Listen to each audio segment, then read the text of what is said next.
Борьба, борьба. Ася с Сириком. Плямка за ними наблюдает. Все. И Милаша, все. Все здесь.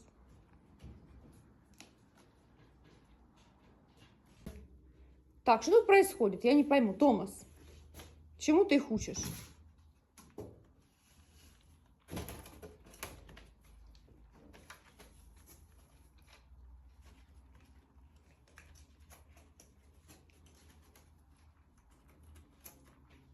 Серика, зачем ты бьешь Филю?